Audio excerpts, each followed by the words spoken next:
Welcome back to the Coffee Hour. I'm Andy Bates. I'm Sarah Golseth. It is Friday, July 26th. LCMS 67th regular convention has concluded. Yeah, it wrapped up yesterday. The exodus from Tampa happened through the airports. It was amusing reading everybody's stories. Yes, lots of stories. So everything concluded yesterday, and I believe most of the team, many of the team from the IC were all on like one of two flights yesterday out of Tampa coming back to St. Louis.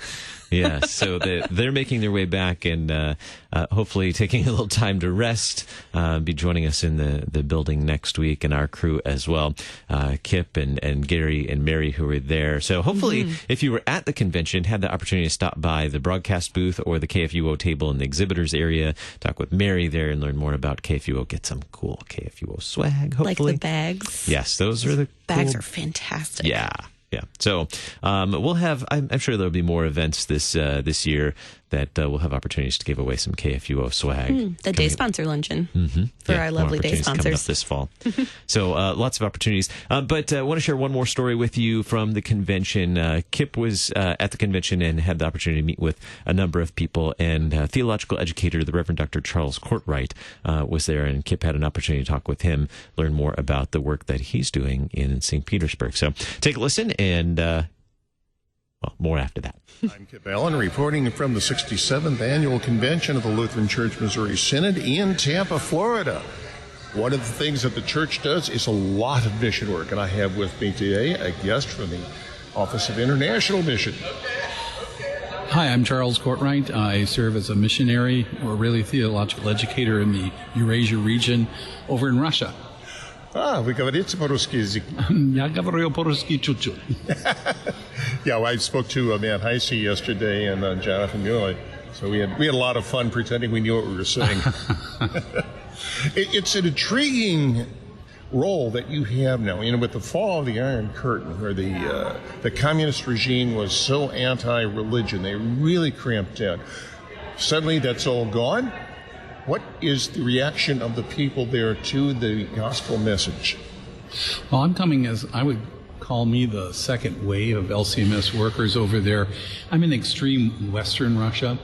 I really can't say I know what goes on in the interior farther, but in St. Petersburg, actually we're meeting, I think, the same kind of reaction that Western Europe has had, or rather Central and Eastern Europe has had after the fall of the Soviet Union or the dissolving of it.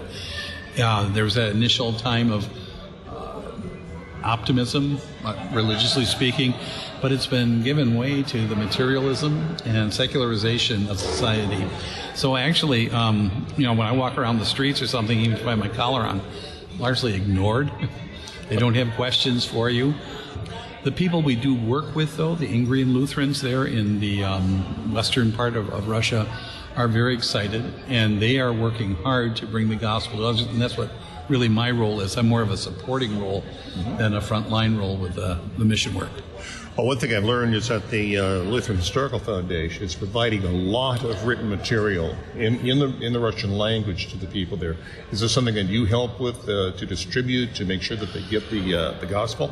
I'm a consumer. Okay. And a very grateful one. Lutheran Heritage Foundation has supplied some of the basic texts, as you know, that our seminarians need and the church needs more widely. They have helped support with these basic texts that now I can go in without having to work through a translator all the time, make assignments, work with the actual texts in the Russian language with the seminarians. That's a great, great, great blessing. So we're very, very grateful for their work. And as I said, I'm a fan. Are we ordaining actual Russians now as Lutheran pastors? The Ingrian Lutheran Church certainly is. They have a small seminary. The seminary cannot support a large population, but they are graduating 4 to 6 graduates every year, and then these men go out. My understanding with the church is they have about 3 years to get themselves in a position where they can support themselves, because few of the congregations can do that. But they are adding. So if my history is correct, when the Soviet Union dissolved in 1991, there was one lone Ingria congregations still in existence, and now they're over 90. Wow. So it is growing. This isn't Pentecost, obviously, but it is growing. And what's especially good to see, for example, St. Mary's Church in downtown St. Petersburg, the number of children. And then also out at the seminary, we have a seminarian we're thinking of who has a young son. He says, I hope my son grows up to be a pastor. What message do you have for Lutherans here in the United States concerning the European area, Eastern Europe, about Lutheranism?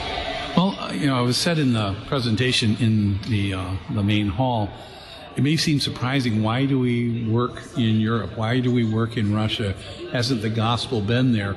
But I think the past tense has to be stressed, just as in our own country, to a lesser degree and maybe slower than what's happened in Europe in general than in Russia because of the Soviet experience. The gospel is not present. Even with the large state churches, so often there's not the kind of understanding of the gospel that any Bible believer would be happy with. For myself, when I get on the subway in St. Petersburg, you're confronted with all these Russians, and you realize that so few of them even know the name of Jesus in any real sense. It just underscores, why are we there? Because Christ has called us to be there. Well, I think part of that is the heritage of the Russian Orthodox Church, where they're more into ritual and iconism than they are really into preaching the pure gospel message. That's it's just what we do. Yes, that's a fair assessment, unfortunately. I think, according to the statistics I've seen, only about 40%, in fact, of the 142 million Russians actually identify as Orthodox. So that's the majority, but that leaves an awful lot of people who don't even identify with any religion. And then within Orthodoxy itself, it does seem to just stress the ritual. You see people going to the great churches and so forth, mostly just to witness, to watch what's going on. They will show up for a baptism and pay for it, show up for a funeral and pay for it. But there's not that kind of pastoral engagement that you would like to see. Are you going to be heading back to Russia soon? Yes, we are. We're just finishing our NSM work, our support and support work here in the United States, and so my wife and I will head back to Russia in early August. Well, thank you very much for sharing your experience. It's heartening to know that we are once again spreading the message, this time into the old world, where the message originally came. We seem to have forgotten it sometimes, and now we're trying to carry on. And just one last note, the Lutherans, of course, have been in that area of Western Russia since the 1600s. Oh, yeah. So we are back, I guess I'd say. Thank you very much, sir. Thank you. You're listening to The Coffee Hour. I'm Andy Bates. I'm Sarah Golseth. Always good to get those updates, and thankful for our staff journalist, Kip Allen, to be there on site to capture those stories and share those with us. Sarah, where can we find more stories from the LCMS convention? Yeah, you can find everything that we've done, all the interviews that Kip has done, and all of the our regular programs that are either from convention or about convention at kfuo.org/convention. And all of the LCMS stuff, live streams, Twitter, Facebook, all of that is at lcms.org/convention. So kfuo.org/convention, lcms.org/convention. Everything else is unconventional. That is true. So if you want to find the conventional stuff, it's either one of those. So the KFUO interviews, kfuo.org/convention. And Kip had a few other stories from there. Had a chance to talk with the new LWML president as well. Yeah, and hear from her. Pastor Fritchie. Oh, yeah. In the DR. Dominican Republic, yeah. Yeah. So a couple of good stories there, a few good stories there from Kip Allen. So check that out, kfuo.org/convention. Everybody winding down from convention this weekend and relaxing. Hopefully you have a chance to, your keyboard has been like on fire from the last 2 weeks trying to keep up and stay on top of all these stories. That is true. Hopefully a chance to get back to normal pace now for everyone. Yeah. I'm sure. Normal routine is weird now. It doesn't feel right.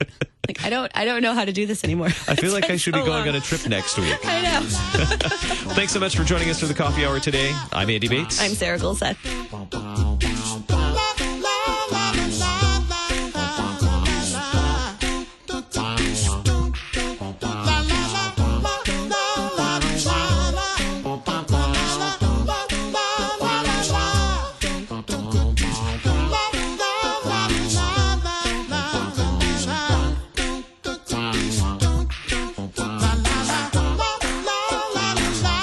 Coffee Hour with Andy and Sarah is a production of KFUO. To support the Coffee Hour and KFUO Radio, visit KFUO.org. You can also text KFUO to 41444 or send an email to gifts@kfuo.org. And you can call us at 800-844-0524. KFUO. Christ for you, anytime, anywhere.